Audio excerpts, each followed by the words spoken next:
Welcome to Episode 2, Love, Loss, and Redemption, the Rob Ormond story. In this powerful episode, we delve into the life of Rob Ormond, who shares his amazing journey from addiction to success. Rob openly discusses his struggles with substance abuse, the turning points that led to his recovery, and how bodybuilding, entrepreneurship, and faith became his new path.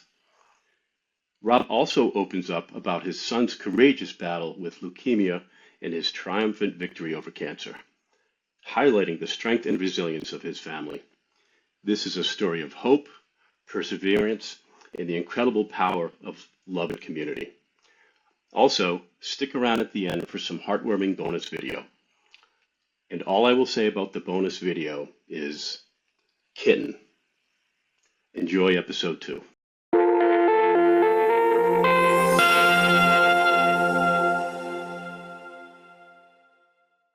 Hello, everyone. Welcome to the studio. Today we have a very special guest, my good friend Rob Ormond. Rob has quite a story to tell, from addiction to recovery to entrepreneurship to life as a bodybuilder, his beautiful family, some loss, and we're going to dive right in. Welcome to the studio, Rob Ormond. Thank you, Stu. Happy to be here. So listen, we're going to start right into it. Let's go back in time. What was your life like before you got addicted to heroin? Tell me about your childhood growing up and how did that transition? What was life like? So I grew up in New Hampshire, Salem, New Hampshire. My life was a normal life, Stu. Like, it wasn't, I wasn't in poverty. I grew up in a middle-class family. My dad worked really hard. Took a couple tries, filed bankruptcy a few times, but by the time I was like 7 or 8, he was a business owner. I had a loving family. I have a brother and sister. I'm best friends with my sister. Not so close with my brother, but we still have a connection there. And to be honest, my dad was pretty wealthy, man. He did. I didn't struggle. But just because like financially everything was good, underneath everything wasn't so good, like to the naked eye, right? Like my mom's a heroin addict, has been a heroin addict my whole life. My dad was sick for a long time, pretty much from the age of 13 and on. But listen, I can't complain about my childhood, brother. Like it was great. The biggest problems were problems I created later on down the road in my mid-teens.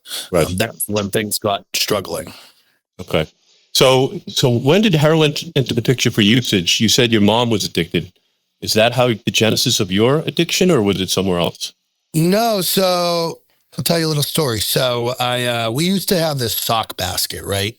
Like, there was a laundry room and then there was a basket and every sock would go in this basket and it was full all the time. And when you needed a pair of socks, you go find a pair and you put them on. And I remember I was 15 years old and I'm going through this laundry basket and I'm digging for a sock, a specific one, because I wanted the specific socks. And I found a bag, 15 years old, and it probably had 300 pills in it. And all different kinds of pills. Come to find out, now that I look back and I can remember, they were OC 80s, Oxycontin 80s. So highly addictive. Very, very strong. Yep. And there was also like Xanax and stuff like that in there. But I took some. And no one knew the difference. I knew they were my mom's because I already knew she had a problem. My parents were also like avid weed smokers. So it's like things weren't hidden from me, right? Like It was very open about it. Now, to the public, it wasn't open, but to my household, it was open. And I took some, and that didn't start my heroin addiction. But what it did start is becoming more fearless to try things. Right. I liked the feeling. It felt freeing.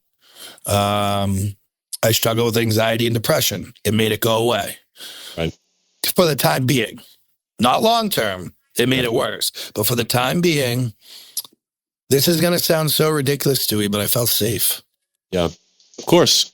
right? I felt Comfort. safe. Comfort. You just comfort. I suffer from depression and anxiety, more anxiety than depression, but, and we're going to talk about this, but how much exercise and weightlifting and really bodybuilding has helped me overcome Absolutely. those things, So if those pills were your gateway, when did you start using a hypodermic needle? Yeah. So long story short, very sum it all up. I went through high school. I was a straight A student, but I was a raging drug addict. Anything I could get my hands on, ecstasy, cocaine, you name it, I was doing it. I was what they call a dumpster drug addict. If I could get it, I would try it. Doesn't matter what it is. I could always handle way more quantities than my friends. My body just was fine with taking it. And I never really had any overdoses in high school. Everything was good. And I got into college. I went to Plymouth State. In the meantime, I'll tell you, so not to go, I'll get to the needle, but before that, it was a major, so I believe in life, you have events through your life that will change you completely. There's not many of them, but there are some. And they're ones that you will always remember. And they literally it's like when you're at a crossroads and you go left or right, and I went left, right? I was a football player. I was very, very good in high school. And I started bruising, man, bad. And I remember I had a game. I was a fullback, and I always got pounded because I ran right down the middle. And I had a hematoma the size of a softball on my arm. So I went to a party after that, and there was for a family party, and there was a doctor there. And they said that I needed to go to the ER immediately. Mm-hmm. So I went to the ER, and I got diagnosed with leukemia at that time. Wow. Did I end up having it? I didn't, but all the symptoms led to that. So my platelet count was 3,000. You should be in the 200 to 300,000. I was at 3,000. I had bruises from my helmet. The bottom of my feet were bruised from walking on tile. It was really, really bad. Now, 2 weeks later, not leukemia. It's what they call ITP, which is idiopathic thrombocytopenia purpura, which basically means I had a virus that attached to my platelets, and then your body creates antibodies to fight off the virus. But now my body thinks that every platelet is a virus. So my body is essentially killing itself. Right, it's attacking itself. Because it thinks it's sick. Yep. So I ended up having to get my spleen removed at 18 years old to slow down the amount of antibodies I could have. Yep. But this put me in a scary place, Stu. I couldn't play sports anymore. I started secluding myself in my house. I played World of Warcraft every day for about 12 hours a day. I got very good. Built my own computer. All my friends were people online. This was the beginning of online gaming, and this changed my life because where I was doing drugs with friends, now I'm doing drugs at home by myself, alone. Isolation, complete isolation, Stu. And, dangerous place, Rob. That's a dangerous place to be. Very dangerous. And that's how I did drugs for the rest of my life for the most part. I had moments where I would do them with other people, but for the most part, it was by myself. So then I went to college. I went to Plymouth State. I was watching Intervention, and I saw a guy shooting coke up. And this is the craziest thing, is that I just wanted to try it. I just wanted to see, man. So I Googled, where do I get a needle? That said, go to Walmart.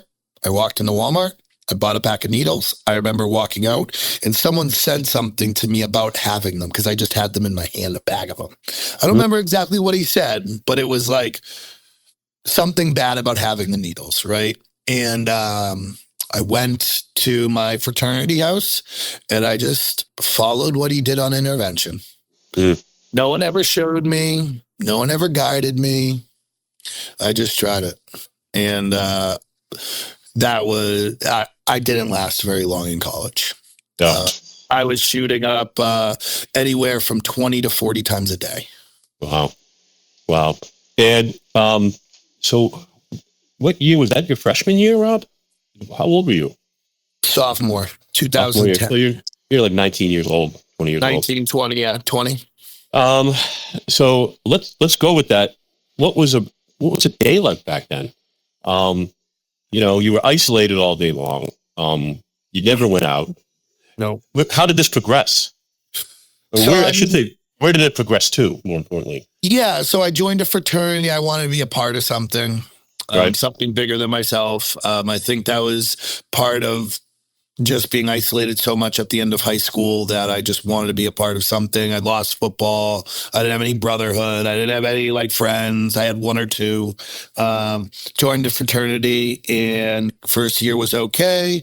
I was able to manage it. Second year, my life went from going to class and hanging out with others and maybe playing beer pong and flip cup to just staying in my locked room with cocaine, and just day after day after day after shot after shot after shot until my fraternity had an intervention on me, and I went home and I went to rehab for the first time. I've been 10 times. Wow. So you go to rehab for the first time. You're home. Yeah. How did your family react? So this is the hypocritical part, right? They fucking were so angry with me. Obvious. I don't think it was anger. I think it was hurt. I think it was fear. Mm-hmm. I think my mom took some accountability for the way that I did live my life because of how she lived her life. My dad just loved me, just wanted me to do the right thing. He owned a business, always gave me work, always took me back when I got clean, but just terrified. I don't think it's anger. I think that's the wrong word. He was terrified. And I would get moments of clean time. They would get very hopeful, right? I'm doing good. And then it was right back to the thing, man. Rob, when you say moments of clean time, how long were you able to stay clean the first time before you went to rehab for the second time? The first time was not long. I got out of rehab. I used within the first 30 days. Okay. And then there was so I was the drug addict after I'd say the second time or third time maybe. I wanted to be clean so bad, Stu. I just couldn't, man.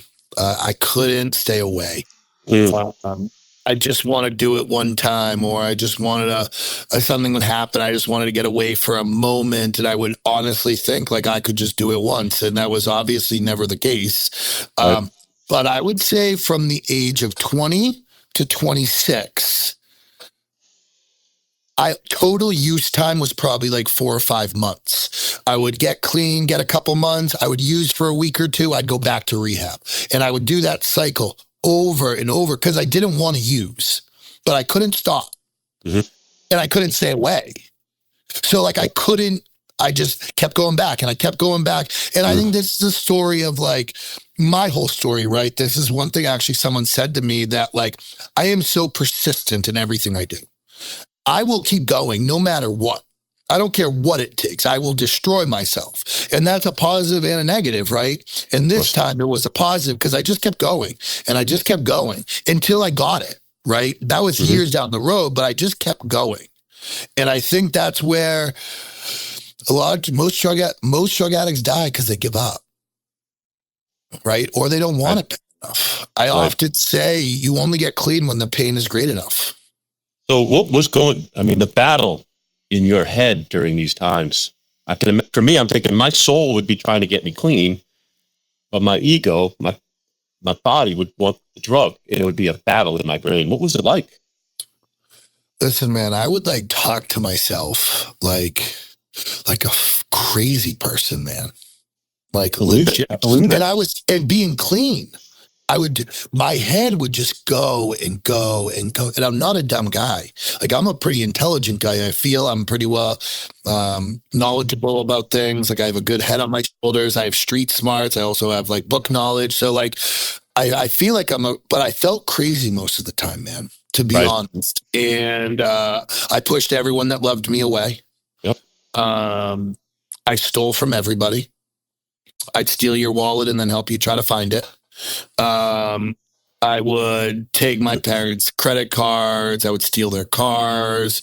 I would rob places. Like I was such a bad person, Stu, using drugs.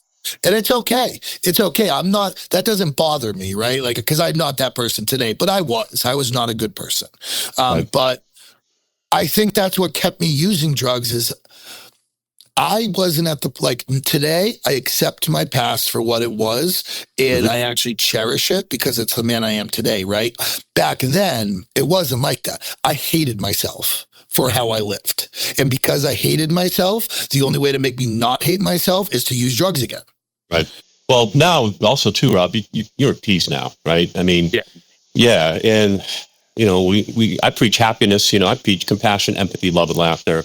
I talk about it a lot, caring about others. But really, happiness comes from peace, right? Inner peace. Yeah. And, you know, many of us struggle with that stuff, you know, and that's why we're in this industry, I think, too, right? Absolutely. All right, so that's rock bottom. Tell me. So rock bottom was, if you want to skip to that, a lot happened. Nothing really major in my life up until that point when I got clean.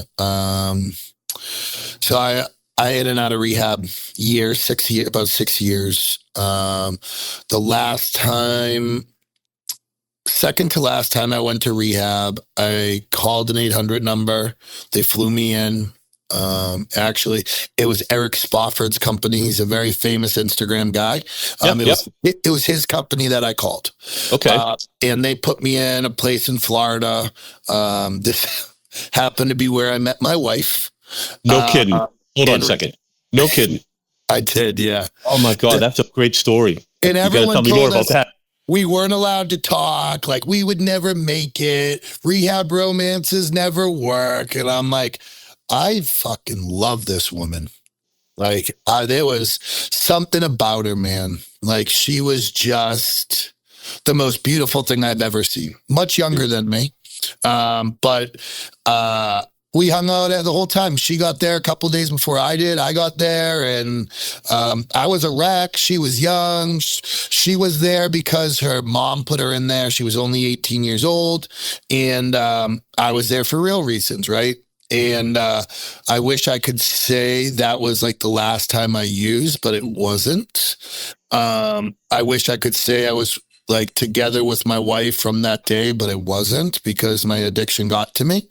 But this is also where I started. I had worked out previously. I'd taken steroids, pro hormones before steroids. Like I was a bigger guy even when I was using. But I wasn't like in it, right? And then I got met my wife. This was my second to last time. I got out of rehab. She got out of rehab. We both lived in halfway houses. We hung out all the time. Life was good. But I still didn't feel fulfilled for some reason. It wasn't her. Mm-hmm. It was me. Because I don't think I was honest enough with myself. I don't think I accepted myself. I don't think I loved myself. How do I love others when I can't love myself? And I ended up, but this is where I became ISSA certified as a personal trainer. Okay. I worked at a gym in Florida. I met another girl there, much older than me. So it went from Rachel, who was much younger, to this old woman, which I never really cared for this old woman that much. But she had money. She gave me a place to stay. It was good for that. She was big and jacked, and I thought it was awesome. And like, she loved bodybuilding. I loved bodybuilding. Like, so it was like, it's just what happened. So I ended up leaving. Superficial. Rachel. Yeah, very superficial. Yeah. Very superficial. And like, I don't know how much I can talk. Listen, she had big fake boobs. Like I was what I thought I wanted, but I never ever did want. I ended up stealing from her. I ended up going back home, left her, Rachel's still in Florida. She's living her life. She's doing the right thing. Things are good, great for her. And then I end up going back to rehab again. Okay. This would be a second to last time. I went to California. And I remember being in California, hadn't talked to Rachel for like 4, 5, 6 months maybe. And I called her. And she was going to a rehab to speak her story. Like what we're doing right now, right? To speak, speak the word that like of hope and recovery, right? And we were right back together, man. I flew back from California to Florida, and that's pretty much all she wrote from that point. Beautiful. Everything Beautiful was story. We ended up getting engaged. We had a kid, my beautiful daughter, Charlotte. I'm still clean. I got into the car business. Money's good. We buy cars. We're getting credit, good credit. Like, this is where life like began for me. At a much later in time than most people. I was like 27, 28. How old were you? Yeah.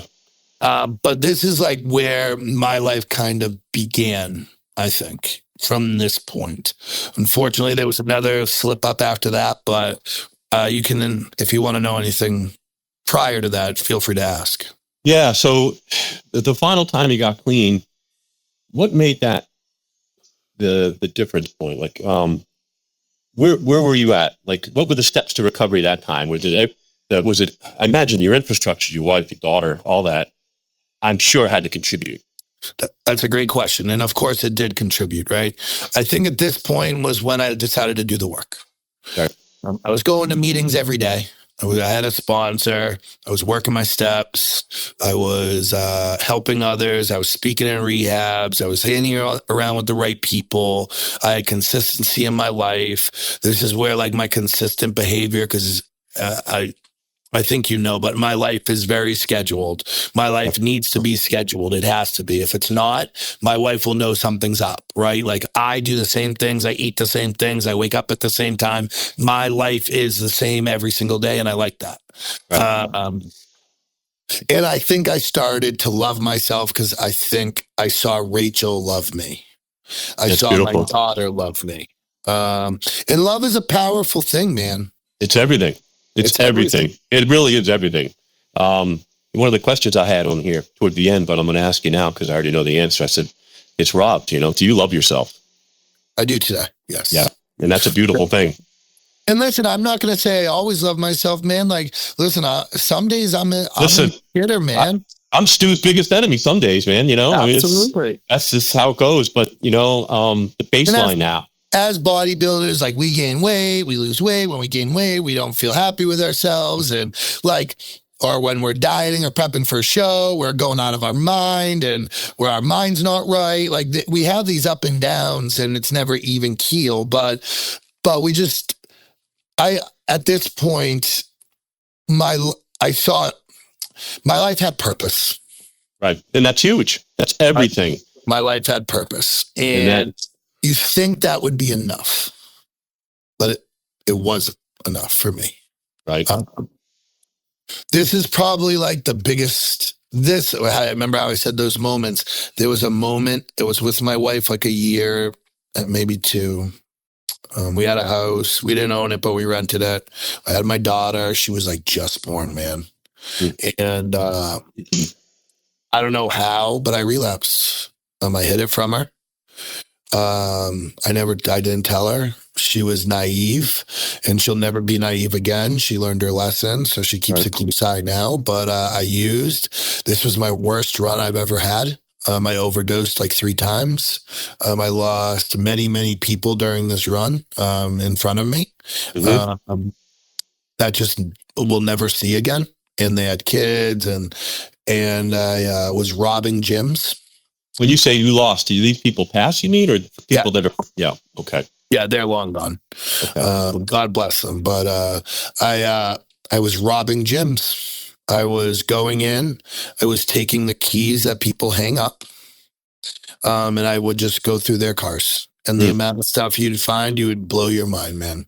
And I was on the news. They didn't catch me, but it was on the news that this was happening because I was doing it everywhere, dude. everywhere. And I Well, got how caught long? How long did this go on for before you got caught? 2 months. Okay. Yeah. Wow. Wow. But I mean, That's how strong that addiction is. the amount of drugs I was doing is astronomical, Stu. That's unbelievable. I mean, $300 of cocaine in a day. Oh my God. $100 of heroin in a day. Wow. If I could get it, if I had the money, I was doing it. Yeah. I remember one time I overdosed, man. And I remember I was cocaine and my guy was like, hey, I don't have any. Go to this guy, but it's really strong. Be careful. And I was like, okay. I wasn't. And I basically had a grand mal seizure. Mm-hmm. I couldn't move. I was basically paralyzed. Mm-hmm. And I got better, but for like 30 minutes, I was better. And I just made sure I did a little bit less. Like 30 minutes later, kept going. This is the insanity, brother. This is the insanity. Like nothing mattered. My kid didn't matter. My wife didn't matter. My life didn't matter. Nothing mattered. Just treated the addiction. The only thing that mattered is I wanted to get high. Feeding that addiction. Eating it, brother. So I was at World's Gym in Fort Myers, Florida. I'm okay to talk about it because I've already done my time. I was on camera. They came to my house, knocked on the door. I told Rachel to tell them I wasn't there. She didn't listen. She said, I'll go grab them, brought me out, and they cuffed me up. I ended up catching 6 felonies for burglary and 6 misdemeanors and put me in jail. I bonded out. I got rearrested like a couple days later. Now that those charges got dropped, I honestly, truly believe they just wanted me off the streets. They didn't think I could bond out. And I did bond out. And then I ended up going to a Planet Fitness. I got out. Someone was following me and they claimed that I robbed a car, which truly I would have no reason to lie. I didn't. And those charges got dropped like days later, but now my bond was revoked. So now I can't bond. Jail. Yep. I stayed in jail, right? So I did time. I did time, and I had time to sit with myself for all day, every day. And I missed my family. I missed my daughter. You know what I mean? Like I wasn't being a dad, brother. Like I was being a shitbag. And I deserved everything that came after that. And I don't regret it.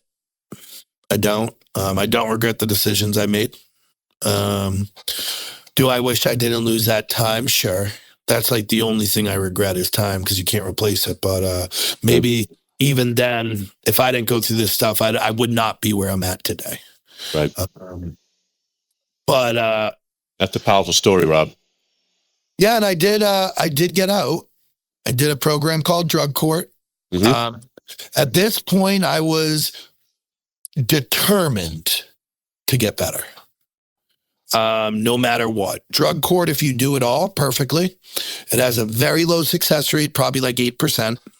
And if you fail, you go right to jail. It was like you had to go to court every week, drug testing 3 times a week. You had to go to meetings. There's a long list. I'm not even going to go into it, but I did it. And if you do it, they drop all your charges. So how long did this go on for, Rob? 18 months. Wow. What a commitment. I had to live in Salvation Army and for like a month. And then Rob, how often did you see your family during this time? During that time, not very often. That must have been really difficult. Yeah, man, it was really difficult. And other things happened that I won't, maybe we'll save it for another time while I was in there with my family that has caused me a lot of emotional distress for many, many, many years. And it probably will always create some sort of stress in my life. But at the end of the day, if I wasn't in jail, none of it would have happened. But I graduated, charges got dropped. I got in the truck and came back to New Hampshire with my whole family. I wanted nothing to do with Florida from that point. And what year was that, Robert? How old were you? I was 26 or 27. Okay. Okay. So all this happened in like 4 or 5 years, man. Like, Yeah. And you're back. So you're back up in New Hampshire, and Rachel's still down there with your daughter. Or nope. We Nope. all went. We you all all went back. Oh, good. Okay. Yeah, we had no money. I think we had $3,000 in the bank. Her grandfather, we didn't have great, I had awful credit. I was like a 400 credit score. So I got an apartment in Manchester that said, as long as I can prove I have 10 grand in my account, they'll give me the lease. Okay. Her grandfather gave me the money and then I gave it right back. But that got me the apartment. It's been on a trajectory from that day, man, with little hiccups. But from that day, I'll say I have become a better person. Maybe not every single day, but overall, period by chapter. And I've done a lot, man. I'm doing a lot. You are. Right now. It's unbelievable, and we're going to get into that. But Rob, life's a journey, right? We learn, and if you're willing to learn from it, it will be a beautiful journey, right? It will be. And those who don't have that maybe philosophy perspective, they're missing out. Yeah. I mean, I feel like I am still evolving, still ascending. There's things I can get better at as a person, in terms of humanity. And your story is a part of that, though. That's your journey. You wouldn't be who you are today if you didn't go through those things. There's no question. There's no question. All right. So you're in New Hampshire. You're clean now. I'm clean. What did you? I know I have a couple years clean at this point. Okay. Right after drug court, I actually slipped up for one day, one use, and I told my wife the moment I did. When I was high, I'm like, I just did this. I'm not going to do this again. And she was like, then we're not going to do it again. And I did it. This was like, felt like it was like, I hated it. I now went from loving it to hating it, just like that. And that was all. And then we came back here. So I restarted my clean time. Yeah, I'm back in New Hampshire with my family and with our own place. And is that about the time you got into automobile finance? And that's where you started your career, correct? So no, I started in Florida before, like in that year, like before I had my kid. But I was out for a while. But this is where I really started it. Yeah, I worked at Auto Fair. I worked for a dealer. Yep. I was in sales. I was a beast. Rob, you want to hear something funny? I bought a car from Auto Fair Ford. It must have been 2019, right? And a friend of mine had worked there, and it was like 2 weeks before I was doing the Eastern USA down in New Jersey, and I needed a new car. And I saw you walking through, and I remember I'm like 2 weeks out from the Easterns, and I was like, yeah, that dude's huge. You were a tank back then. I remember the first time I saw you. Yeah, that was 5 or 6 years ago. Yeah, and I was big into working out at this point. I was already big when I came back. Fitness was a massive part of my life at this point. Yep. I wasn't like eating the way I should be because I never had a coach or someone to tell me. I was self-taught. But I mean, I would eat somewhat okay, right? Like it was more just, I was really consistent. Well, that's everything with this. Let me ask you, so when did exercise really take over as being like your go-to for your mental health? Like, it was obviously during this time, and you didn't just start exercise; you dove right into it, and you got into bodybuilding. So how did that kind of role did that play? So when I got clean in Florida during drug court, I was very much into it. It had consistency in my life. I loved looking at, I'm a narcissist, I guess. I loved looking at myself. I think we all are. Yep. I loved watching my body change. I loved being bigger than everyone. I know that might not be the best thing to say, but I liked it. I liked being the biggest guy in the room. I used to tell Rachel, I want people to look at me like I'm a freak. That's what I want. I want to be a freak. That's the bodybuilding mentality. And no matter how big we are, we just think we're still skinny, I know. We have what I call body dysmorphia, brother. Oh, 100%. And I wouldn't necessarily say it's healthy, but No, hell it's certainly no. helped, but it is certainly healthy for our mental health. It's good for our mental health, and that's what's most important. And you know, it's funny now. Like I said the other day, I never considered myself a bodybuilder, and you said, "What are you talking about?" I think it's just because my perspective's changed now that I'm not competing. You know, I don't see the same guy in the mirror. I'm not as critical. Yeah. You know, and but I'm in a good place with it. And like I said to you before we went on air, I was struggling this fall. You know, and when I really look back at it, it was primarily because I wasn't exercising every day. You know, or 5 days a week, and that just being that out of that routine threw off my mental health for a little while.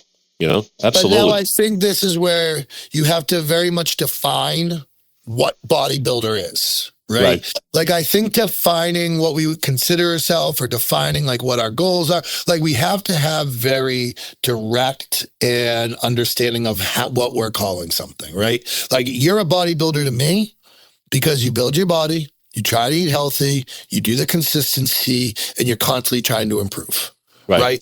So to me, that's a bodybuilder. Now there's a competitive bodybuilder, which is what you were.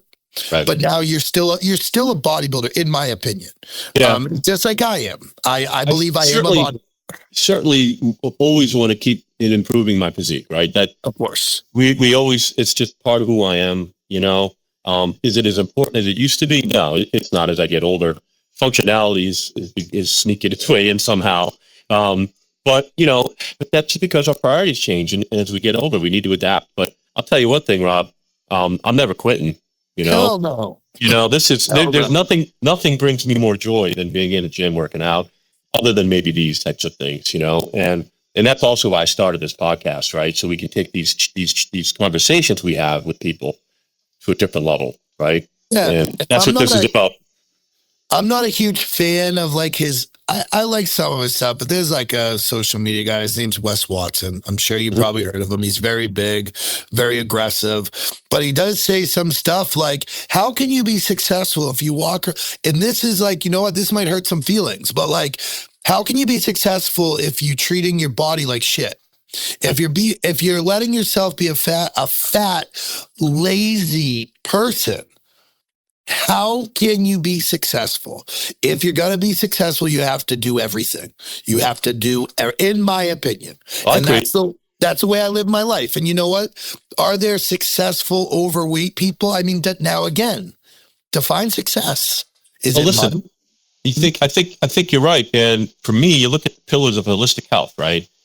There's a lot of things, but physical health is a big part of it. It's, you know, it's emotional health, it's employment kind of health, social interaction health, and all that stuff. But physical health comes first to me. Of course, you know, and it has to do with everything in my life, brother. Yeah, like, it's no. And again, let me say this though: no judgment. I have no judgment or no opinion about what people's body types look like. I have no opinion. But I would agree with you that you try to achieve high levels of all the pillars of holistic health. Yes. That's all. Mental health, social health, friendships, love, employment, all that stuff. So I you know, and that's the way I've lived my life, or I've tried to live my life at times. So, well, and you see it, man. Like, I'll tell you, like, my wife is open about it. She has struggled with her weight. Because we'll get to it, but things that happen with my son, it's been hard for her, right? Like, but when her body isn't in check, her mental's not in check, her everything kind of falls out, right? Because we're self-conscious people. Like, in general, most people are, right? And for me, like, I have to look a certain way. I have to. Like, it's a non-negotiable for me. And I have a lot of these non-negotiables in my life. And this is what got me to where I am today. Like, I consider myself pretty successul, and I contribute almost all of that to bodybuilding and fitness in general. It's a necessity. It provides a level of discipline to your life. That is hard to match. You know, I mean, I imagine the martial arts is similar, and there are some other other activities that might get close. But really, if you're trying to achieve what we're trying to achieve, it ties into not just exercise, but it also ties into nutrition, rest, recovery. And Yeah. once you dial in those areas, you're in a really good routine because you have to be, right? You have to get up at a certain time. You have to be meal prepped. You have to, be efficient at what you're eating, how you're recovering. I mean, I remember you and I had a conversation in the locker room about stretching and stuff. Yeah. And I've been doing it. I've with about 20 minutes, 30 minutes before my workouts every day, just to be able to do this. I'm 57 years old and, my body doesn't feel the same as it used to. But yeah, you have to stretch a little more than me. Yeah, just a little. I don't think I've ever seen you stretch. Nah, not so much.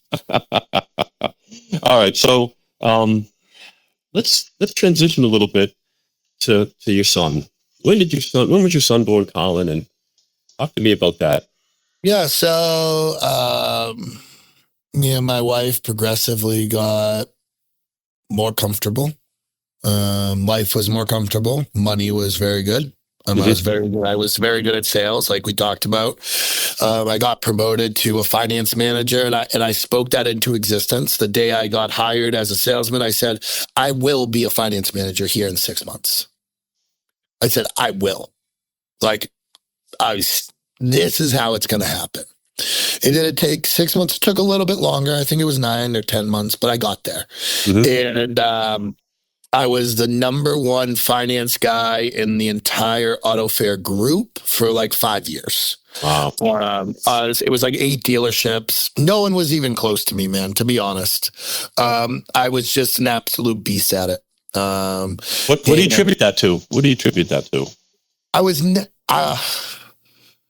I don't think I was ever like greedy, right? Did I love money? I do love money. I think money is a great tool. Does it create happiness? I think it can create happiness. I don't think it is happiness. That's my philosophy.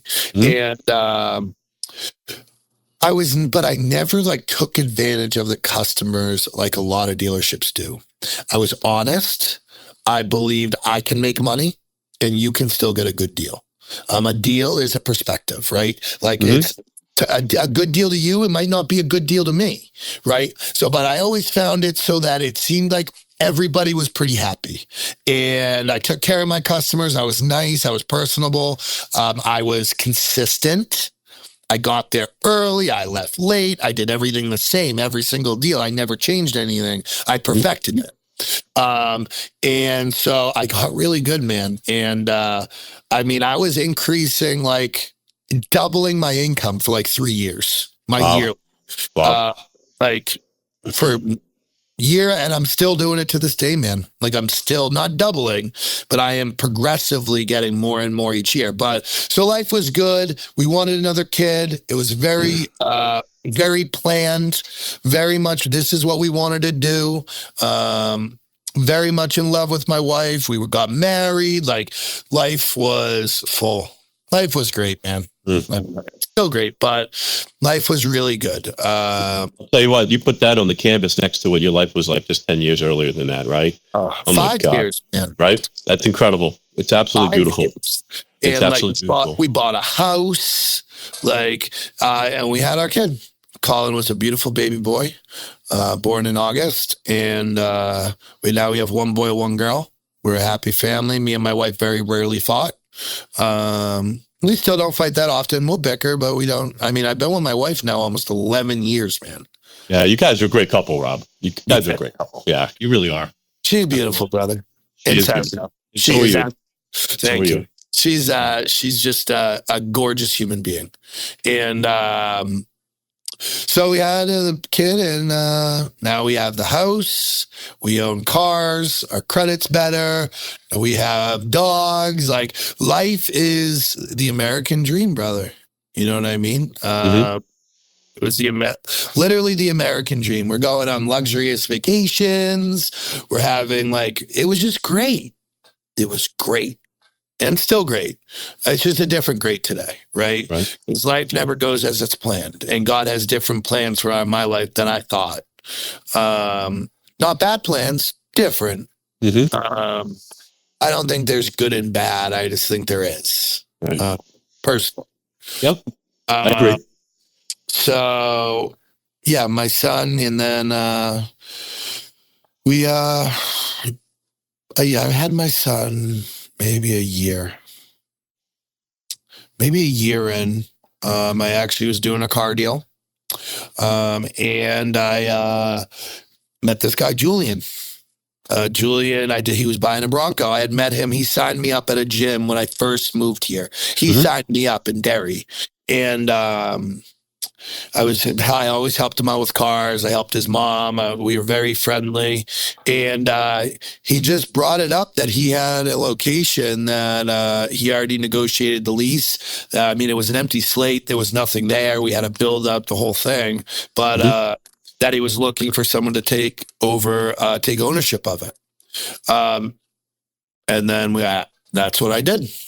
That's what I did. I walked in full of fear, terrified. Working a full-time job. My wife has been a stay-at-home wife for pretty much whole life, other than a few years at the beginning. But I just dove in, man. Me and my wife. This is where I couldn't have done it without her. She was super helpful. It was, I started the zoo of Hooksett. But during build out, I'm assuming this is a good transition. Obviously, I had just signed for the gym, and I remember it was a Saturday. And I got a phone call from my wife. We had just got back from Cape Cod. We were on vacation, and I just got back. And she said she needed to bring Colin to the hospital. He had a fever. 104.6, I believe. So high. And went to the hospital, and we never left for months. Months and months and months. He ended up being diagnosed with a very rare form of leukemia and Burkitt's lymphoma. So like multiple cancers with genetic mutation, making him one of 2 people in the world to have it. Wow. Yeah. Wow. So you were was he at Children's Hospital, Rob? Is that correct? Yeah, we originally went to Elliott. So actually, they told my wife before me. I was at work. She said, "Can you bring me an overnight bag?" And so I was like, "Sure." I went home, grabbed an overnight bag. I'm driving back, and my sister calls me, and she's talking to me, and she was like, "Why do you seem so calm?" And I'm like, "What do you mean?" She's like, "Oh, you don't know." And I'm like, "I don't know what." She was on the phone with my wife when the doctor told her. Wow. I didn't even know. Wow. And she said, "You should call your wife." That must have hit heavy. Oh, I can't explain it. Right. Imagine just your biggest fear. If you're scared of snakes, imagine being bit by a snake and it won't let go. Right. It's your kid. My boy, you know what I mean? Luckily, I've always been I'm not going to say I'm usually more positive, but I think I have less stress. I have more faith than a lot of people, right? And I believed everything was going to be okay, but not all the time. Listen, there was times I really didn't think everything was going to be okay. But we ended up getting transferred to Children's, and we began our journey of treatment with Colin. Okay. And I'm still building this gym. So when was this, Rob? 21? Was this 22? This was 21. Okay. Wow. Yeah, 2021. I didn't realize that's when he got sick. Yeah, he was 1, almost 2. 1, almost 2. We ended up doing, in total, I believe, 9 months inpatient. So what was it like trying to get that? I mean, because really, how could your thoughts not be with your child, right? So what was it like trying to keep it together to get that gym open? Because at that point, you're committed, you've already spent money, and you can't delay it. You got to get that sucker open. I can't get out of it. Yeah. There was no getting out of it, right? It had to happen. And this is where, obviously, it was really tough at first, but luckily, it was during the build out at the beginning. So we were able to manage it, but I took a month off of work. And then it was constantly just back and forth between my wife and Boston. Every day off. If, say, I was off on Tuesday, I'd drive down Monday night. I would relieve her. And listen, people are so good too. Like, there was a guy at my work, Dave Kelly, angel of a guy. His ex-wife's parents owned an apartment in Boston, and they just gifted it to us. Shit. So, like, right in the middle of the city, man, like $1 million home. That's And beautiful. we could bounce and forth back from there. So, because I live an hour and 30 minutes from Boston. So we had this like place, right? Mhm. We could go get rest. We could, instead of having to drive all the way home, she could drive 5 minutes and go into bed and sleep. And it was the toughest thing of my life. I don't know. It's hard to explain, but like when you have no options, you just do it. Right. Like, throw yourself in a pool, you'll swim. Even if you don't know how to swim, you'll learn how to swim. Well, I think the power of positivity, right? That's how I live my life, and Yeah. I don't dwell on anything. I think there's one of the podcasts I talked about it. I just don't. I shield myself from negativity. I don't want anything to do with it. Nope. But the opposite of that is, we look through things with a different lens, Absolutely. and that's the way we live our lives. And like I said earlier, this is a journey, right? Yep. And there's a lot of trials, tribulations on the journey. Yep. So continue. I'm sorry. Yeah, no, you don't have to be sorry. So we'll get back to it later, but my dad at this point had already passed from cancer. So cancer was very much well known in my family. Listen, this is where you just have to make a choice, right? Like, I'll tell you, the world doesn't care what's going on in your life.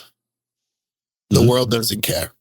You have a job to do. Like, if I wake up, if I'm sad, if I'm tired, guess what? My work goes on. Right.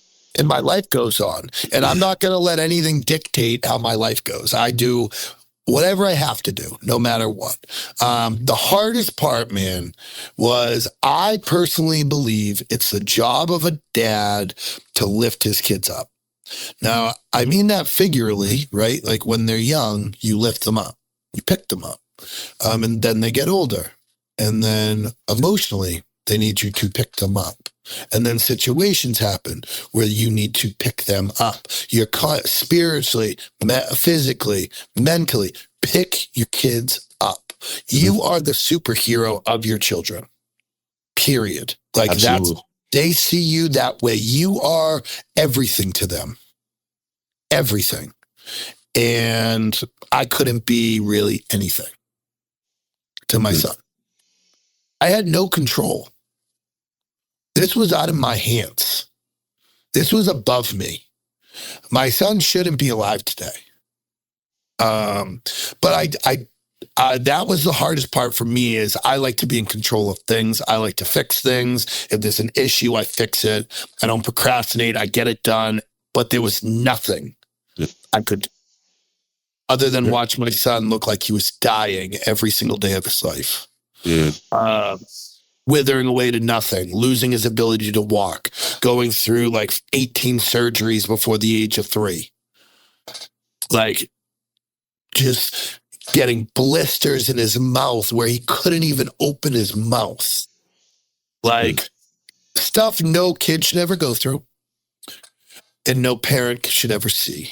And I saw it every day. We were on 6 West in Boston, and kids were just dying like flies, man.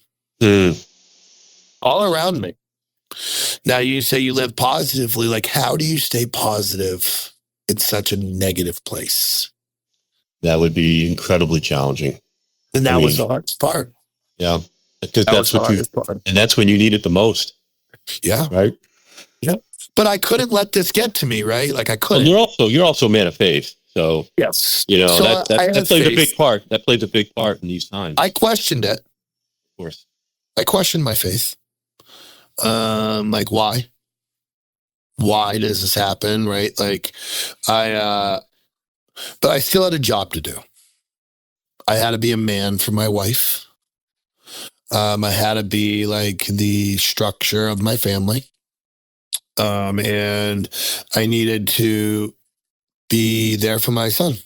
And not only be there, I mean, again, I'm in charge of the finances. Financially, we needed to be okay. So I managed to still do my thing and keep being successful. And the gym opened, and he was like the mascot of the gym, and he would sell memberships with us. And he was the cute bald kid who's my right hand man. And it was a long, probably years, Stu, years of this, like 3.5. So it wasn't like this went on. I mean, me and my wife were literally just looking through her calendar, and it was like the amount of medications this kid took, man, blows you. Like 20 shots a day. Like they were liquid, so we'd put them in his mouth, but like 20 to 30 every single day. Yeah. How did Colin handle this, Rob? What was his demeanor? I mean, he was young. So much. Sleeping a lot. Steroids made him very angry. Made him different. Blowed him, but he would like have moments of smiling. He'd dance. Like he would you'd see happiness, you know? You would.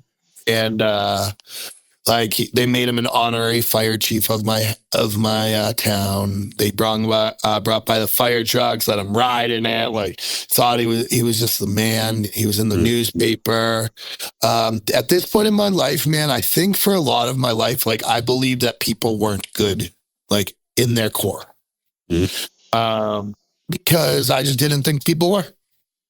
I never really had friends. I still don't have many. I keep my circle small, but I just didn't believe it until he got sick. And the amount of people that stepped up and helped us blew my mind. Like one time I'm driving, there's a school bus. Not a stop sign, a school bus. And there was a car and then my car. School bus stopped. This woman gets out of her car, walks up to my window, knocks on it, says, "Are you Rob?" And I'm like, "Yeah." And she's like, "Colin's dad?" And I'm like, "Yep. Who are you?" She goes, "I just wanted to bless you," and hands me $1,000. I never told me her name. Never told me her name. Didn't want any recognition. Also, like the people around us made a GoFundMe because I was out of work for a little bit. $13,000. Like, and when you're struggling, people don't know. Like, you don't need the stress of money, right? I'll tell you, you got a beautiful community there. You do. Yeah, it's great. And Rob, you are loved. Your family is very loved. I appreciate that, and we try to love on others now. You know what I mean? Listen, that's what we're here for, right? That's what we're here for. Spread it. I talk about it a lot. Love is beautiful, and how do we continue to preach that, right? We preach it one-on-one. We preach it in being present with each other, respecting that, right? All right, so what's the turning point? Was there a point where you thought, okay, things are going to be okay? We got out of the hospital. We kept going in and out because he would like catch fevers or something. But I had the faith everything was going to be fine. Like I really did, man. And if it wasn't fine, it was still going to be fine, no matter what. Whether he was here or wasn't here, I just knew we were going to be okay no matter what. That's the belief I stood by.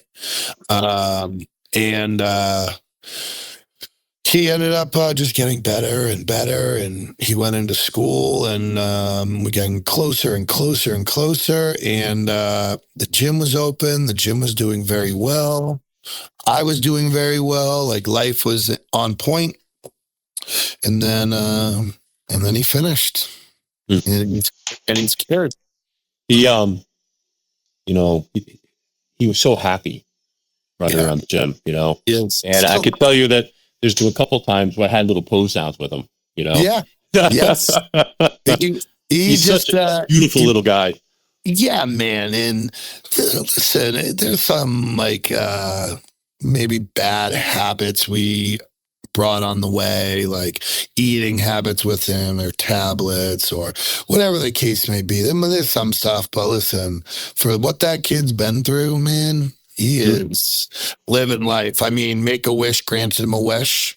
Thank you, Make-A-Wish. They gave him a pool. I was going to ask you about that. Yeah.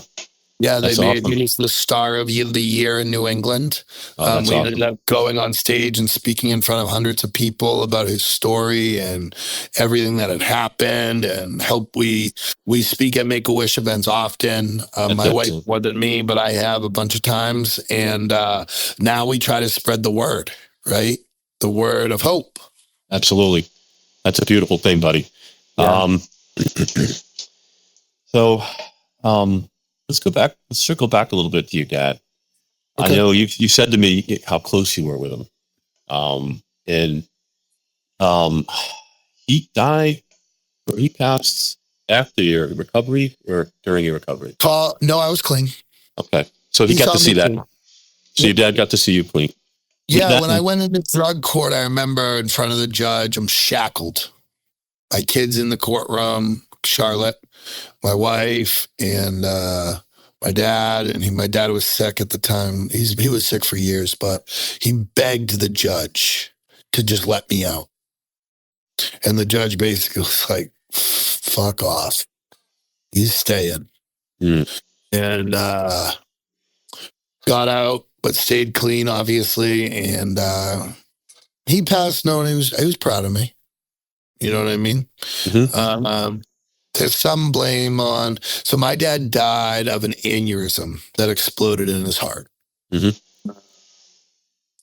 When Colin was like 5 months. Do I have some guilt? Some guilt, yeah, because when I graduated drug court, I left Florida and I left him and my mom there.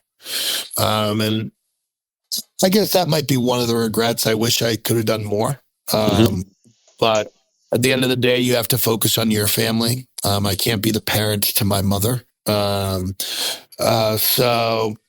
I left, and I don't know if you want to call it my mom's fault. I don't think it's anyone's fault. But when she was all fucked up when he died. She probably could have saved him. But he died in his home. Yeah, and passed on. And I'll tell you a funny story that happened today. My dad had a walking stick, and I was using it to get something. And my son, who's never met my dad because we left, was like, whose is this? And we're like, Papa Joe. And then he just started asking, like, how did he die? The kid's 5. So he's very obviously, because of everything, he understands. And he was like, Papa Joe is your best friend. And I'm like, yep, he was. And he's like, I wish Papa Joe would come back. And I'm like, I started bawling. Where did this even come from? But he was, man. He always had hope in me. He always had faith that I was going to get through it. He just did. Like, there was undoubted faith. Your dad was your beacon for sure. You've talked about that in the past. Yeah, I mean, my dad was extremely successful. Drove Porsches, had everything I felt. But looking back, I don't think he did have everything, because I think his marriage was a mess because my mom was using, and he just held it together and did the best he could. But he loved my mom, so he wasn't going to leave no matter what. Yeah, he was everything that I wanted. For the most part. I mean, I wanted it. Some things I didn't agree with, but for the most part, he had everything I wanted in life. And you mentioned he drove a Porsche, or he loved Porsches. And I think you mentioned that did you buy a Porsche recently, kind of in honor of your dad? Yeah, about a month and a half ago, I got a Porsche 911 GTS. Excellent. Almost the dream car. Not there yet, but it was like nostalgic, man. I didn't owe it to my dad, but I was determined. I'm getting one. And my wife always was encouraging it. I probably could have got one way sooner than I did. I waited, but it's a beautiful car. It's fast. It's a race car. It's black on black. It's an absolute beast of a car. And yeah, but listen, it's materialistic. I think people lie if they say materialistic things don't matter, because they do. Do they have to be everything? Of course not. But they are something, right? They spark memories, they spark emotions, they make you feel a certain way. Like Absolutely. And it's balance too, right? With course. balance. And that's part of balance, you know? Of course. And yeah, he always lifted me up. He always lifted me up, brother. And he always took care of me, always took care of the family. And unfortunately, after his pass, my mom just took a really, really bad trip since then. But it was his time, whether it was her fault or not, or I think she could have caught him. He was in a bad place for a long time. And he was relatively young. Like you said, he was 52, Robert? 52, 53, somewhere around there. Yeah. Okay. Young man. Young man. Yeah. But I mean, my dad had stage 4 lung cancer before this. Beat it. He had endocarditis, open heart surgery twice. Beat that. Like, he beat 2 things that they told him are going to kill you. He beat both of them. He was tough. Tough as nails, brother. Like, yeah, he was tough. A beast, a little man. He was a little like Italian man, dude, but nothing taking him down. He worked, he had radiation and chemotherapy for like a year and a half. He went to work every fucking day. Yeah, that's probably where you got those ridiculous genetics from. You know, you and your stinking calves. I know, they're big. I got big quads. Yeah, you do. Don't you love it though? Yeah, it's my favorite day. Is leg day, brother. Come on. You know what, Rob? It was mine too, and I haven't been able to do legs like I used to because of my knee. And I got to tell you, leg day was Sunday, and my Saturday was all about getting ready for Sunday. And of course, I do miss that, and we destroy ourselves on leg day. Yeah, and I do miss it. It is like a bloodletting like no other. You know, yeah, it's awesome. Absolutely. So, I want to go back to when your gym opened, Rob. Yep. And we're going to talk about our friend Rob that had struggled with his addiction. It was great that he got to see your gym. Yep. But what did his unexpected death mean to you? He was a staple of the gym, man. He was always there. And he was beloved. Yeah. Everyone loved him. And listen, I opened the gym. I really haven't paid myself since I've had the gym. Pays for my car. But other than that, which I just got, I've never really taken $1. I do it because I love it. I do it because I wanted to bring a place that people could thrive. It was like my way of giving back, man. And I keep the place clean. Does it get dirty here and there? Sure. But for the most part, I'm the cleanest gym in the area. Absolutely. I keep the quality of the products never broken. I created a great atmosphere. I have everything from bodybuilders to people that are just starting their journey. They're trying to get better, right? Like that's the goal, is to help people get better, right? People that are overweight but want to change, they're trying to get better, right? Like, and that's all I want to see. I want to see people get better because I got better, and I want other people to experience what I experienced. Like that's the goal. And he was all about that. But he had some demons, man, that were strong. He couldn't get around it. And when he died, it was hard for me, man. Because he literally looked like me. Same name as me, same build as me. We lived at the same intensity. I looked forward to see him every single day, man. And I wish I could call him. I wish I could text him, but he had some demons. But the sad part is, man, I was so used to this. I probably lost 30, 40, 50 people in my life from drugs. Like, I knew it was happening. He wouldn't talk to me. Because he knew. He knew what I was going to say. And he didn't want to hear it. His demons were just too strong, man. He just had a brand new baby, young kid. Rowan is his name. Beautiful wife he had been with for years, but his demons just too strong, and they ended up finding him dead in his car in Manchester. Do you stay in touch with his wife? Is she still in the area? No, she's not in the area. She just moved to like Alabama, but I I wish I could say I talked to her more. At the beginning I did, obviously, but she lived far away, like deep in like 3 hours away. So like I did drive down there. I went to his funeral. I would touch base with her probably once every couple months, but it's again, I'm busy, man. I try, but I'd say one of the things is, man, I'm not the greatest friend. Mhm. Like I'm willing to see my problems, right? I am just not the greatest friend, and it just is what it is, right? Like I can keep trying to be a better friend. I'm just not that good of a friend. Like I'm so busy, I don't get back to people. I like will make plans and I miss them. Like if you need something, I'll be there. Like if my certain people, like you being one of them, if you were to call me and say, "Hey, I need you to hide a body," I'm hiding a body, right? That's the kind of person. But like you're every day, like, "Hey, you want to go get a drink? You want to go eat food?" Like I'm not good at those things. Yeah. I'm not good at texting people all the time. But I'm not good at making phone. Hold on. In your defense, though, you're busy as hell. I mean, your schedules.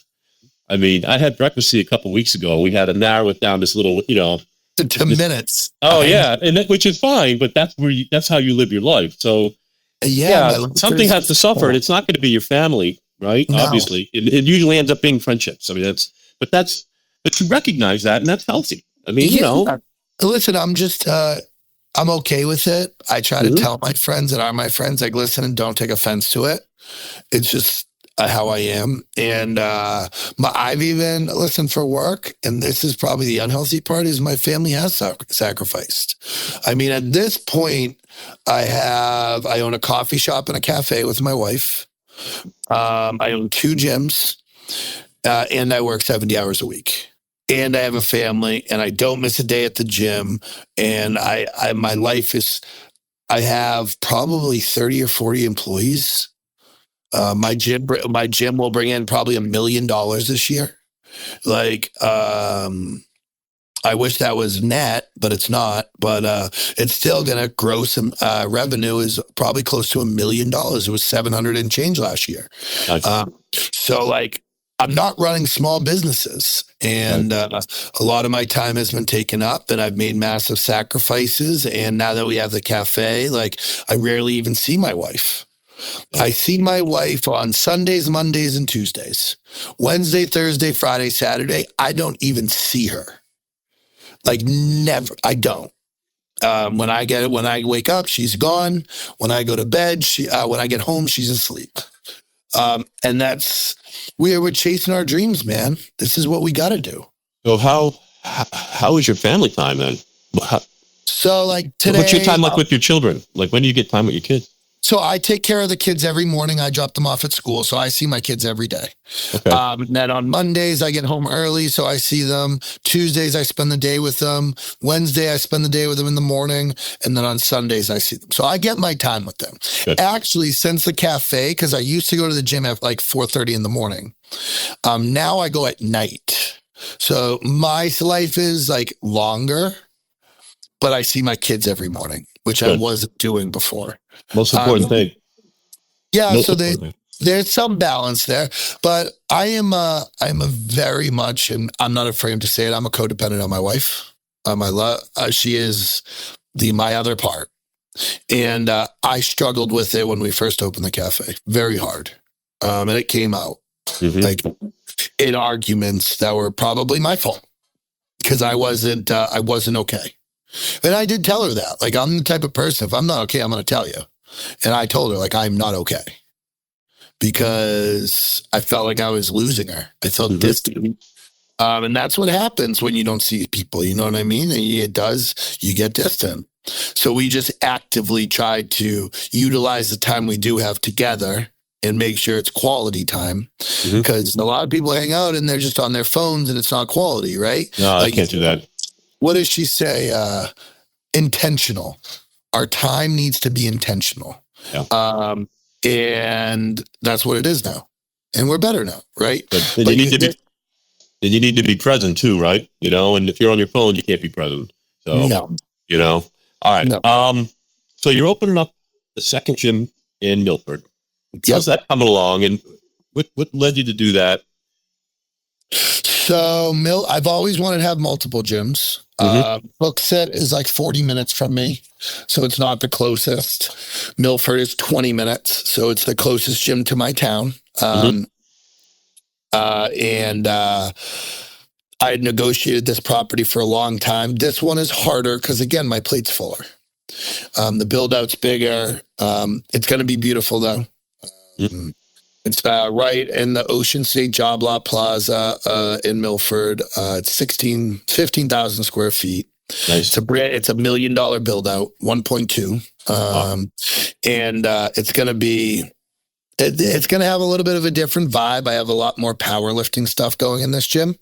Like my equipment is all for like powerlifting and stuff. I have all Rogue stuff where Hooksett has RX something.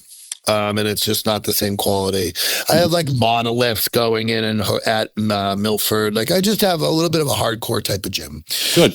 And that's what I'm looking for, is something a little bit different. We're about probably a month and a half to 2 months out from opening. We've probably sold about 100 memberships prior. Okay. You get a better deal if you sign up before. So that's what we're doing. Okay. But again, the harder part is like managing my time. That like, now this is where it's sacrifice with the family, right? Like I should be at Milford every day, but I got to spend time with my family. And luckily I have employees now that I can dictate with. I need someone to go somewhere, but it's still been much harder than Hooksett, because Hooksett, my wife did most of the sales. She sat in Hooksett every day and sold memberships. My son would like sit in the back of her Expedition. She'd make a play area for him and do his medicines down there and do everything down there. And she was a trooper, man. I don't have her now because she's doing her thing at the coffee shop. So you got employees filling in the gaps, is what you said? Yeah, and myself. But you're doing the project managing of everything. Is that how that works? No, we have a general contractor handling everything. Yeah, right, we already have the signs there. We already have all the equipment there. We're just building the bathrooms at this point, which is a big project. It's like $350,000 for the locker rooms. Wow. Yeah. Wow. Crazy. That's crazy. It's the size, the cost of a house. So what was it always your dream to own a gym? Like how did that start? Yeah. Always my dream, man. You know what's funny? Rob, you know what's funny? About 20 years ago, flipping through my old high school yearbook, right? And I get to my old, my senior year profile, and I'm reading it, and it said at the bottom, future ambition, and it said to own my own gym. Huh. So at the age of that, I was 16 years old when I wrote that. So at the age of 16 years old, I wanted to own my own gym. And that moment, you talk about moments in your life that you remember, that moment turned into me becoming a personal trainer. And 20 years later, here I am, so you finally manifested it, though. You manifested your dream. I did it. And I am living my dream, Stu. I am. Again, I have a beautiful wife. I have beautiful kids. I have a great relationship with my children and my wife. I'm clean. Obviously, there's been hiccups in the road, but every road has hiccups, right? Me and my wife have been through pretty much some of the worst things that any couple can go through. We talk about it between my son and this other things that have happened. We've lost both of we've lost our parents. We've had relationship problems. We always get through it, man. And my kids are healthy now, both beautiful. My daughter's great at gymnastics, very athletic. I'm now a finance director at a Toyota dealership. So I basically take care of a whole department, and I make great money. I own a beautiful home. God is good, Stu. And this is where... If I had to give one message, my actual dream is I would love to speak to people, right? That's my dream. I don't want to be like a personal trainer. I'd love to be like a coach. I'm not aware. I don't have the experience yet. I have some experience, but I think to give people the right direction, I need more. And I don't want to shortchange anybody. And I think if I were to do it now, I'm shortchanging people. And that's where I think the problem with social media now is, right? Like everyone's a coach. But like, how can you be a coach at 22 years old? You don't even know what life is. Rob, learn life and then you know what? coach. You've seen it so many times. Somebody does their first physique contest, bodybuilding contest. And the next thing you know, they're a bodybuilding coach. And they're taking clients. It's along those lines, though. You know, it is. Same thing. You need experience. I'm not saying young people or young adults can't have that experience. But like for me, life is a journey of learning too, right? Gaining knowledge. And even though I've been doing this since I was 12, my first bodybuilding show was 1991, long time ago, right? I'm still learning. I'm still learning. So I know. But you're incredible, Stu. You're incredible. And I don't know if you know that about yourself. Like, people look up to you, brother. Like, people see you and like, okay, you're not just the old man bodybuilder at the gym. You're a staple wherever you go. Everybody knows you. Everyone watches what you do. Like, I can't even remember the first time we met, but I'm pretty sure it was in the locker room in Manchester. Yeah. And like, you blew my mind. You blew my mind, and I'd watch you get shredded, and I'd check with you like every time I saw you, like, how's it coming, blah, blah, and you would tell me, and you inspired me to try to do it. Unfortunately, I haven't been able to do it because of COVID, but if you remember, I prepped for 6 shows. Yeah, I do remember. During COVID. And I was just thinking, how the heck are you ever going to be able to squeeze a show in with your schedule? But you know what? You have so much muscle. But here's the thing: you have a lot of muscle. So, I do, and so and you can diet. You're disciplined. It's just going to be a matter of, those last couple months of just absolute extreme misery. You're going to really start. I'm 248 pounds. I'm probably sitting at like a little bit higher body fat than I want, maybe 15 to 17. But like, I could get down. I think in off season you should be about there, right? But yeah, I still have abs. Like I'm still pretty lean for like a bulk. But 248 is a lot of muscle, man. Somebody your size, absolutely, dude. I'm only 5'9". Well, yeah. And you're disciplined with your nutrition, and that's I tell people all the time that's the most important thing. And there's a lot of important things, but if we could pick one, it's going to be your nutrition and how consistent you are with your nutrition. That is the most important thing. And that's where people either succeed or fail. Truthfully, and as long as you continue to do that, you keep yourself in striking distance in terms of that stuff. And that's what we do, right? Like, listen, I'm eating so many cookies right now, it's ridiculous. My clients, Rob, they show up with boxes of cookies and cakes and pies. I love cookies. Oh, I do too. And I eat them. They want me to eat them, so I eat them and I enjoy it. But it's a battle, I used to chew up Oreos and spit them out during prep. I would chew them up just to eat them, and I'd spit them in the trash. Oh, man. I think that, Stewie, I'm not going to, like, maybe it's my ego. I think I would have won any show I went into during COVID. I was so shredded. Yeah. I mean, I've never seen myself. I was so, my ass cheeks looked like walnuts. Yeah, you were you had striations in your glutes. I was shredded. We weren't friends yet, but we were following each other, I think, on social media at the time. And I was doing the Nationals, so that was 2020. I ended up, they moved it to Orlando, and I had to go down to Orlando. I remember that. Yeah, but you look phenomenal. Yeah. But, I just never made it, No, but here's the thing, Rob. Still will. I will. I promise you, Stu, you will see me on a stage just because it's my dream. Do I know if it will be like at my highest level? And like, listen, there's certain drugs we take in bodybuilding I'm not able to take. I mean, I'm not afraid to say it. I have hepatitis from using drugs, and my liver is not where it's supposed to be. And these are some of the things I live with because of the decisions I made. It doesn't make me a bad person, doesn't make me a sick person. It's just a decision that I made, and it's a result of doing the things that I did. But I just pay attention to that. But mark my words, you will see me, and I will blow some minds because I do carry a lot of muscle. I have a very stout structure. I'm very thick. And I have big legs. And I think that's where most people are lacking. My more lacking is my chest, which is the hardest thing for me to build. Well, if you could get there, when the time comes, it'll come, Rob, and you're still young. I will say this: you'll be at the local level for a very short period of time. You'll advance to the national level, and that's where you want to be, truthfully, because that's where you're going to have the greatest competition. Some of the physiques I saw at the nationals were just phenomenal. I mean, mind-boggling to be that close to it. And it's humbling, it's rewarding, and it was at the moment in Orlando. I remember being backstage, and I was like marveling at these guys, like, oh my God, Then I'm like, it dawned on me, Stu. You're here. You earned this right? It's a beautiful feeling. So but those are things like, even those little moments drive you through preps and stuff like that. I'm kind of going off the side here a little while. But those are the things that motivate, right? Those moments of just, clarity, I guess. And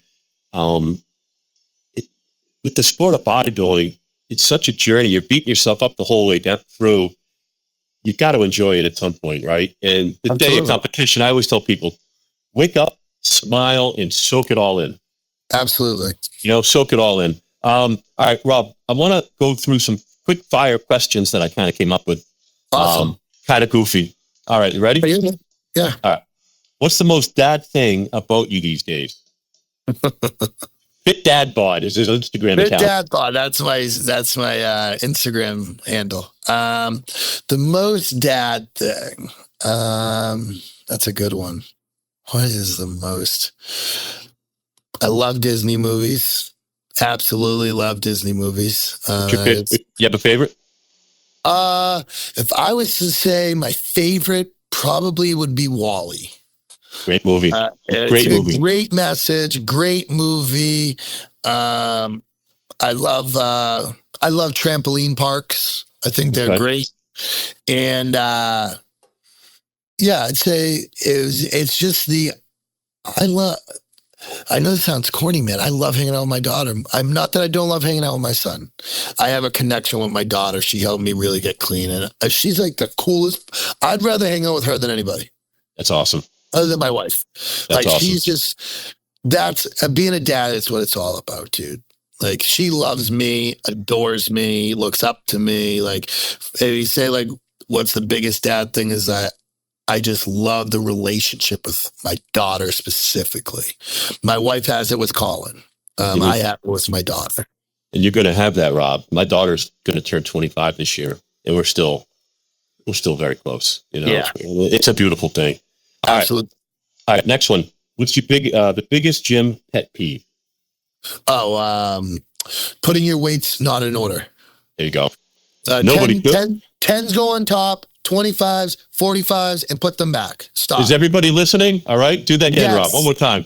10s, 25s, 45. It's not that tough, Stu. And I hate it. Oh, like, why? Rob, people get so lazy. They get so lazy, Rob. It's unbelievable. It there. Well, it's common sense to me. And, you alluded to it earlier. I know people pay attention to me in the gym, so I'm always, I know I get some eyes on me. So I always make sure I go above and beyond everything. Like, these are all learning moments for everybody, Absolutely. But some people just don't get it. And I'm with you on that. All right, next. Do you have a go-to song before you work out, or do you have a musical genre you like while you work out? Sandstorm. There you go. You know that song? No idea. Who sings it? Oh, are you kidding me? It's like a techno song. Oh, I'm not into that stuff, man. I like techno music to work out. Okay, techno. Yeah. All right. Exercise you hate, but you still do. I'm going to send it to you, by the way, and you're going to jam out to this song. All right, do it. Text it to me. Dumbbell flies. Okay. I hate them.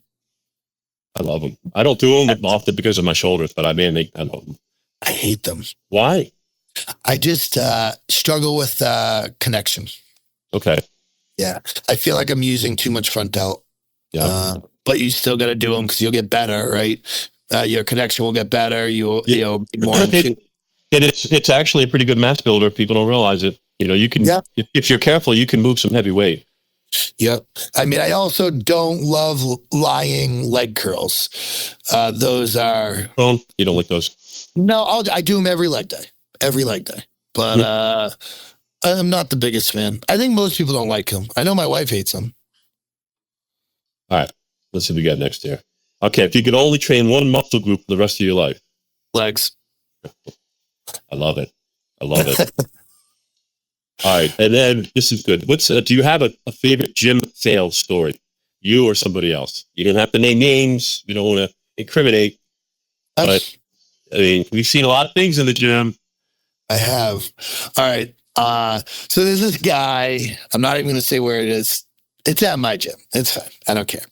He's an older man, ego lifter to a max. Oh, man. He will put 20 plates on the V squat, hanging them by chains, and his range of motion is about 3 centimeters. Yes. Every gym has one. Every gym has one. And he walks around saying like he's the world's strongest man. Maybe, I don't know, maybe back in the 1940s. But he didn't rack the weight all the way because he was ego lifting on the V squat, and it started pushing down, and it literally launched this guy so far. And I never like to see someone get hurt, never. But at the same time, like, lift what you should lift. Well, let me ask you. First of all, did he get hurt? He didn't get hurt. Not hurt at all. And you would hope that he learned a lesson, right? Yeah. I mean, I don't understand ego lifting. I mean, it serves no purpose. I mean, what are we here for? Are we here to build muscle? Or are we here to be strong? I don't even bench over 225. A 225, I feel it enough. Why do I need to go to, sure, maybe once in a while I will, but I can still do 315 for like 10. But I'll just stick I'm like a Nick Walker type training. I like slow. I like control. I'm under tension. Absolutely. Under tension.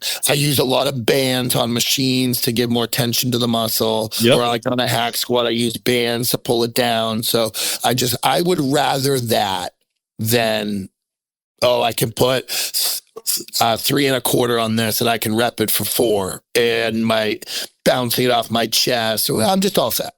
Yeah. Well, the other thing too is what are we trying to accomplish here, right? If we're trying to build muscle, there's a specific way to do it. I mean, it's not rocket science, and that's, even now at 57, I can't train the way I even trained 3 or 4 years ago, but I'm able to keep a lot of my muscle, Absolutely. And I'm not, I train people for a living, and I always say to them, God, I'm glad I'm not doing this workout. And they think I'm joking with them.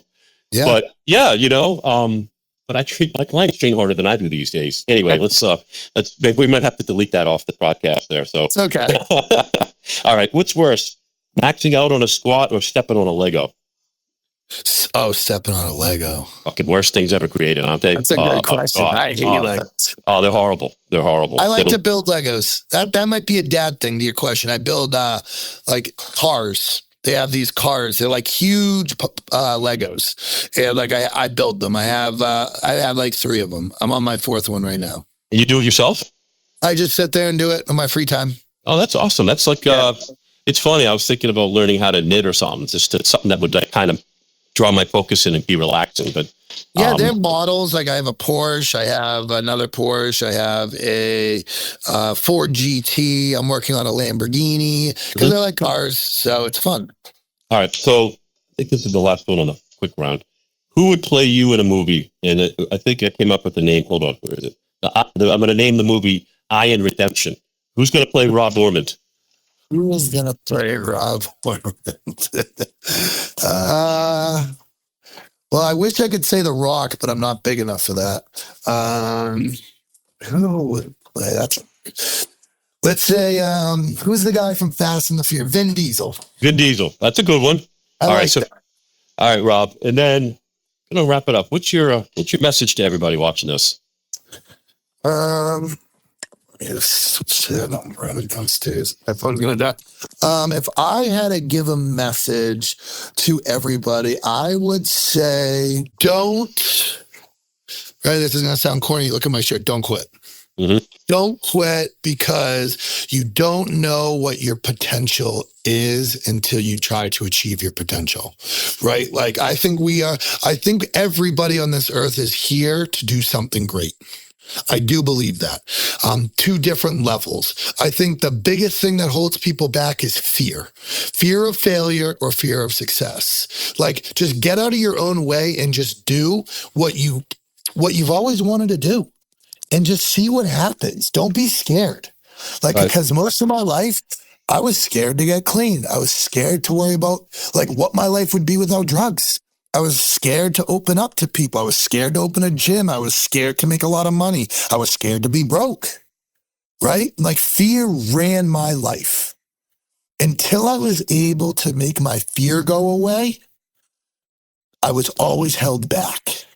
Great message. When I was able to unlock faith, and now faith is greater than fear, my life changed. And listen, Stu, I like to think I've been pretty successful in my life. And I know this is what everyone says, like, but it's the truth. If I can do it, I'm a thieving heroin addict. If I can do it, literally anyone can, man. Absolutely. Anybody. It's just a matter of doing the work. And I think that's the other thing. Just do the work. Don't be afraid to do the work. Just do it. Right. Just do it. And if you stay consistent and you put in the work and you give it an honest effort and you bust your ass, you'll get there. Right. Some quicker, some slower, but you will get there. And it might not be for the most amount of money. And you might... A lot of it is perception, right? I know there's been times in my life, like even recently, where life is great, but my perception is shit. Right. Be observant of where you're at and give yourself a break because we all need a break. You know what I mean? I think it's important for a couple of things. And Rob, first of all, very well said, like very well said. But when you have accomplishments, I think it's important to revel in them in the moment. Enjoy them, soak them in. Don't draw upon it all the time, but because we need to remain humble and continue on our path of success, right? Of achieving, and we can't live in the past as we do that. But I think as it happens, and it can feed our gas tank or feed our fire. I think those things are very important to revel in. Absolutely. But you're right. It's not a constant straight line up. We will dip upon occasion, but as long as you're following that path. But it speaks to a higher level here, Rob. It's following your heart. Yeah. That's what this truly is. That's what this truly is. So you need to be in touch with yourself, who you are to a certain extent. And I think that falls under the category of self-awareness too, Yeah, I agree. All right. This has been an awesome podcast, Rob. Thanks. Where can people find your stuff? Like you're on social media. You want to give me those handles? Yeah. So in my Facebook, you can just search Rob Ormond. You'll find me there. My Instagram is FitDadBod, FITDADBOD. I don't have a massive following, but I have a decent sized following. I do post regularly. You can see everything from my son to my gyms. If you look up Zoo Health Club Hooksett, you can also find the zoo there. And feel free to reach out. If anyone needs anything, or if you even just want to talk, or if you want to, you're trying to open a business or anything, I mean, just reach out. If anything, I might not be the best friend, but I always love giving advice to people. And I like to give away what was freely given to me and what I've earned. So those are the two best places to get a hold of me. Powerful message, buddy. Powerful message. Thanks for joining us today. You shared a lot of stuff, and I appreciate it. Everybody watching is appreciative, and we'll do this again at some point. And I appreciate you very much, Stu. You did a great job. Thank you. Love you, buddy. Everybody watching, remember the studio, we're built on compassion, empathy, love, and laughter. Remember to like, hit comment, subscribe, share. Give us some feedback. We want to build a community here. Thanks for joining us.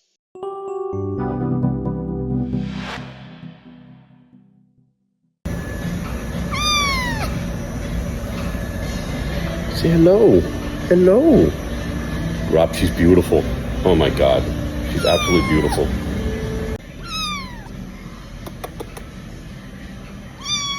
It's okay. It's a good girl. He's a good girl. Just happened to be in the neighborhood. I said you brought him a present. You're not gonna believe what I have. You want to see it? You like bubble gum? You guys like bubble gum? You like bubble gum? Do you like if it was a pet? How about a canary or something? A bird? You want a bird? Let's go see what he's got. Yeah, maybe a dog. Go look at what he's got. I don't know what it could be. I don't know. Let's check it out. Hold on. Just watch. Can we keep it? Yep, it's your kitty cat. We're Yeah, it's keeping it? yours. Dad, we're keeping It's it. your kitty.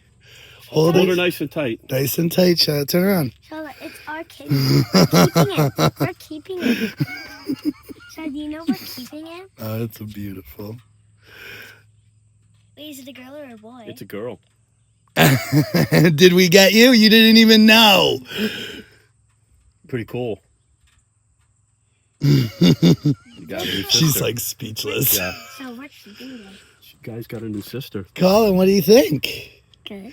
Look how pretty her eyes are. She's a ragdoll kitten. So cute. So you know we're keeping Let's- Cat food. That's right here. Yay! We already bought everything. We just didn't tell you guys. That would have been a dead giveaway. No, I bought the stuff. We need a kitty house. You said you didn't know if it was ours yet. You guys are gonna have fun naming her, huh? That'll be cool. We already thought that. There we go. Your bones. That's a great picture, Rob. Where's our kitty house? Can I hold it? Hold on, I just. Oh, yeah, that's awesome. You want to hold it? Why don't you go sit down on the couch and I'll hit pass. Wait, she's allowed on the couch? Yeah. Yes!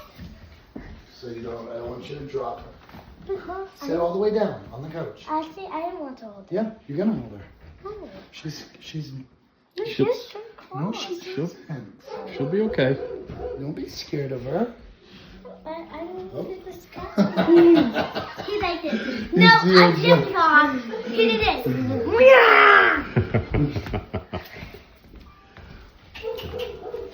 I think we're gonna name her Damaris. No, bone. Yeah, bone. No, bone. Wait, what's his name?